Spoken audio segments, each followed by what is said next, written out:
not. So hence the slightly kind of strappy top and shorts vibe.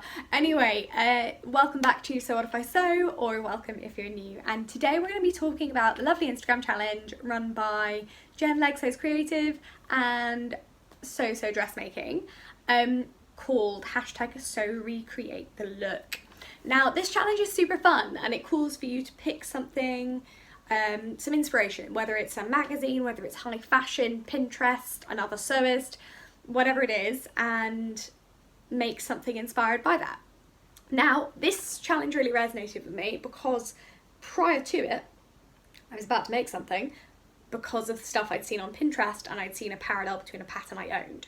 So I was like, well, why not? Great idea, let's do it. So I fancied something in black gingham. Now I never use gingham really because it reminds me of primary school dresses, not that I ever had to wear one thankfully, but it does remind me of them. And so I don't really do it. However, black gingham is a bit different and I think it's really beautiful.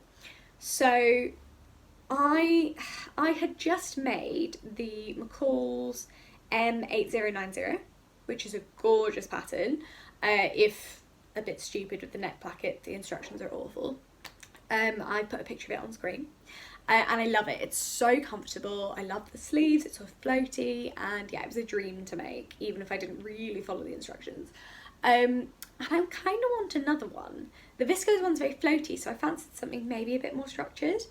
And then I thought it might look really cute in gingham, sorry. And I started having a look for inspiration, and I found a lot. So on screen here, I have put lots of the inspiration I found. I found all this on Pinterest and I shared this in week 1. So then I went, right, I'm going to get some fabric, and I at the time was partnering with So Totally Me for my Sew New in June challenge, and she had some stunning black gingham, so I thought I would get it, and here it is. It's lovely and light, it's not too small a check, it's like a kind of medium size, it's quite nice. It's not so small that it did remind me of primary school stuff, so that's a win. And it's got like a nice amount of structure to it while still being very soft and floaty. So big win from this. And the pattern is this one. So it's the McCalls M8090. I made this view before and I will be making this, did I? No, I didn't. I made this view before because I like the floaty sleeves. So I will either be making this again, or I might make this without the sleeve flounce. We will see how I feel. I'll make the sleeve flounce, but I may or may not attach it. That's basically where we are. But this is a really nice pattern. However, the only thing I'm going to do is I'd like to wear this with a belt. And I can't wear my other one with a belt because the upper section of the bodice goes to like here. So when I try and belt it, it kind of ruches it up, so it's way too small and the gathers sit in a very strange place. So I'm actually going to lengthen the bodice so it's a little bit longer, but then I can put a belt around my natural waist and these tiers will sit where they should. So that's kind of the plan for me to make this slightly different. And the thing is, it's a very quick sew this, it's very easy. I would say actually caveat, it's easy if you don't follow the instructions. The neck placket, I don't know if you can see this section here. The instructions for this section are terrible, and then I ended up doing a visible bias binding on it because the way it wanted me to bind the neck I thought was just baffling, honestly. If you're watching this, McCalls, your patterns are beautiful but your instructions are questionable. Like, I've had so many people message me and go, do you find the McCalls instructions hard? And I'm like, oh yeah, they're abysmal. Like, they're really not there. So I mean this in the nicest way possible. Please fix your instructions because they are not beginner friendly, let alone actually generally sewist friendly. Sorry, small rant over. But this is a fab looking pattern when it's on, and with it being 30 degrees for the last week, I have been wearing my other version of this almost constantly because it's so loose and floaty and I love it. So that's the plan. I'm going to show you guys a little bit of me making it, but not like a full sew along or anything. And then I will be revealing this dress to you as well. So this video comes at the end of the challenge because I thought it would be nice to just sum up all of it. It's a short video, but hopefully it's of interest to you. So let's get sewing.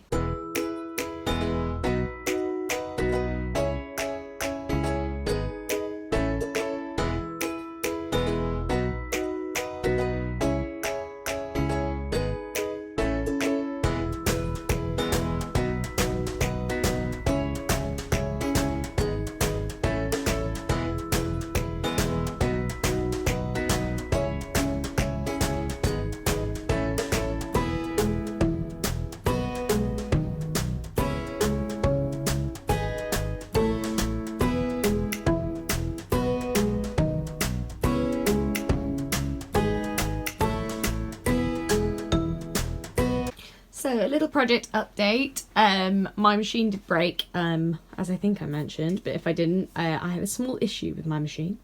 So we're back online with the sewing now. The challenge deadline has unfortunately passed, but this is a garment I was planning to make anyway, so I'm not desperately fussed that it won't be finished in time because I still want it anyway.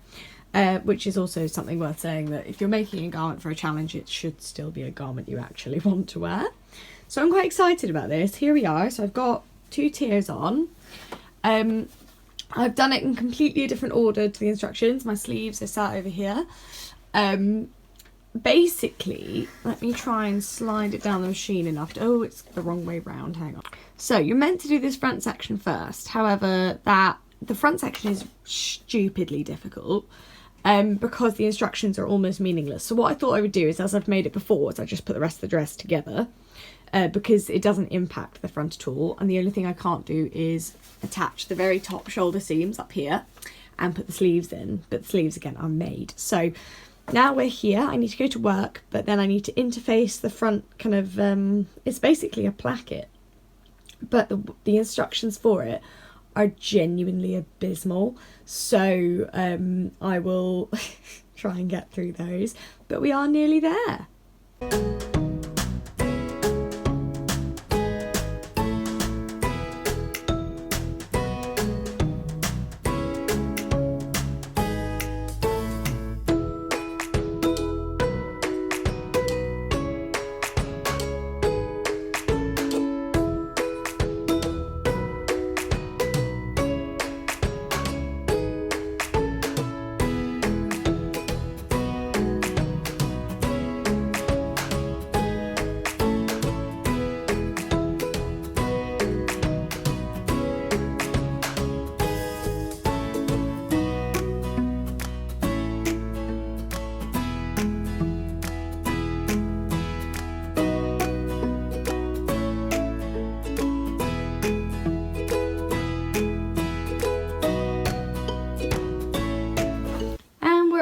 Done, yay! So I'm going to pop it on now and show you guys properly.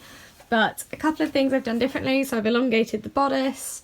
I've reinforced this little bit down here with zigzags. It really needed it. I've also sewn the placket together up about a third of the way, because when you leave it open or like just done at the bottom as it suggests, it's insanely cleavagey, at least on me. Like, this hits down like to my ribs. So it's way too open. So I'm going to pop this on now. Here's my lovely invisible ignore that bit, I'll read it. Dinosaur bias binding. Woo! So let me pop it on and show you guys the final result. So here we are, and you can immediately see, if I hadn't elongated it by that much, then this ends up just about here and it sticks out like that. So by elongating it, I can now belt it, which is cute. It's very work appropriate. Stitching up the top has already meant I just feel so much better wearing it. Well, before, with the other one, like, I love it, it's so summery, but I can't commute in it because if I walk too fast it just comes open, so I have to like walk along holding it, which is just not doable. And the problem is, because it's all stitched in place at a certain angle, I've tried to close it a bit, but I can't close it fully, which is annoying. But otherwise, I love this. I love the sort of, I love the length. If I stand back here. I love the sleeves. I love how much structure it's got. It just feels a little bit more, like, it could be a bit more dressy. I can definitely wear this in the winter as well with like tights and ankle boots, and like a long black coat. But also in the summer, here we are, it's kind of got a, I like a fit and flare, but also if I take the belt off, which this belt is from Next, by the way, I got it years ago. I only own 2 belts. I own that and like a woven one, and that's it. But here we are with it slightly looser, so it's very relaxed. It's kind of got Wilder gown vibes. But yeah, I definitely made this one so that I could belt it, so that I could wear it in the winter. But the gingham's super comfortable, super soft, and I like the way it's sat here. It doesn't feel too revealing, and it doesn't feel too sort of cleavage orientated. Like, it's like a nice, I get to enjoy having a feature panel without being like falling out of it, which is such a win. So yeah, I love this, and you know what, I don't even care that it's a week late for the challenge, because I've made this for me and I love it. I love this dress, and it's going to transition really well between seasons. So I'm super excited. So all that remains for you to say, I'm going to go take some pictures, but thank you so much for watching. This just was a little catch up with me as well. I've been a bit rubbish with making things recently. This is the first thing I've made since like the middle of July. But a lot's been going on. I started my new job, we went back to Colchester to see Adam's friends and family, and I'm sort of just settling back into the rhythm. However, I have some awesome collaborations coming up. So it's rather fitting actually that this fabric is from So Totally Me, because I am now one of their ambassadors, which is so exciting. So I'm going to be doing lots of blogs and vlogs with fabric from there, and generally just collaborating with Rachel on some fun stuff. I've got a collaboration coming up with the Rag Shop. I had a guest blog published today, so if you are watching this today, the link is in my Instagram bio and I've put it in my YouTube below, so check that out. I wrote that for We So Fabulous, the community blog, and I've got two wonderful collaborations with Lush Cloth coming up in the next couple of weeks, so keep an eye out for all of those. Oh yeah, and I'm also pattern testing for So DIY, so literally I'm so busy, what is my life? But it's going to be fab. I've got loads in the cards and I'm looking forward to sharing it all with you. But for now, I'm going to flounce around in my comfy gingham dress.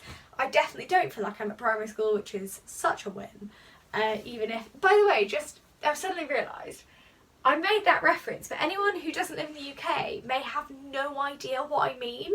So Google primary school dress UK and you'll see. They're like kind of, I don't even know how you describe them, but they're like little gingham dresses that children wear. But yeah, so that's always been my fear, but I don't feel like that at all. I feel quite stylish actually, it's quite fun. So thank you all so much for watching, and I will see you next time.